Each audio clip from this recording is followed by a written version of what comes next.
ఉన్న దేవుని బిడ్డలారా, బలవంతుడైన దేవుణ్ణి ఈ వ్యక్తి విడిచిపెట్టలేదు. యవనస్తుడు 14 సంవత్సరాల వయసులో చనిపోయాడు కదా. మా ఆయన మన అవి చూడమ్మా, ఎన్ని సంవత్సరాల వయసులో?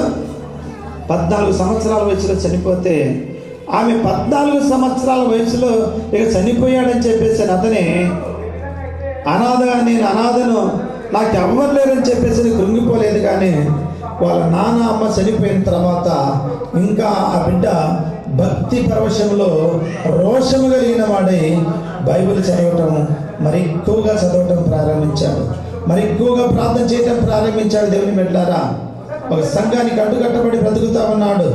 ఒక సేవకుడికి పరిచారకుడిగా మారాడు. ఆ సేవకుడి దగ్గర నమ్మకంగా జీవిస్తూ ఉన్నాడు.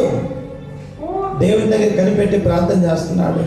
ప్రభా, నాకు అమ్మ లేరయ్యా, నాన్న లేరయ్యా, నువ్వే నాకు అమ్మవు, నువ్వే నాన్నవై నన్ను ఆదరించని చెప్పేసి ఆయన పాదాలు పట్టుకొని ప్రార్థన చేసుకుంటూ భక్తి పరవశంలో కొనసాగుతున్నాడు. దేవుని బిడ్డలారా, అదిగో ఇదిగో అని చెప్పేసి 19 సంవత్సరాల వయసు వచ్చేసింది. మా ఆయన జాగ్రత్తగానండి, ఎన్ని జాగ్రత్తగానండి, ఎన్ని సంవత్సరాల వయసు వచ్చింది? 19 సంవత్సరాల వయసు వచ్చేసింది.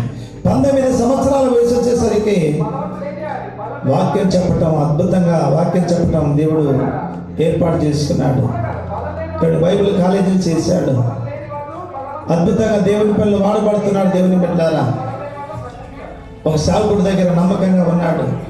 వచ్చి అడిగారు కొంతమంది, అయ్యా, డేవిడ్ బెనార్డ్ గురించి మేము విన్నాము, చక్కగా వాక్యం చెప్తున్నాడు, చిన్న వయసులో మా చర్చి ఖాళీగా ఉంది, సరైన వాక్యం లేదు, వచ్చి వాక్యం చెప్పమనయ్యా.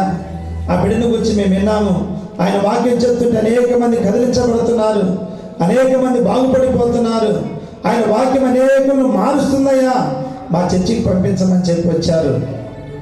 అయితే నేను ప్రార్థన చేసి చెప్తానని చెప్పి వెళ్ళలేదు. దేవుని బిడ్డలారా, ఆ సేవకుడి దగ్గర అణిగి కనిపెట్టుకొని ప్రార్థన చేసుకుంటూ దేవుని పాదాలు పట్టుకొని బ్రతుకుతూ ఉన్నాడు, పరిచర్య చేసుకుంటూ.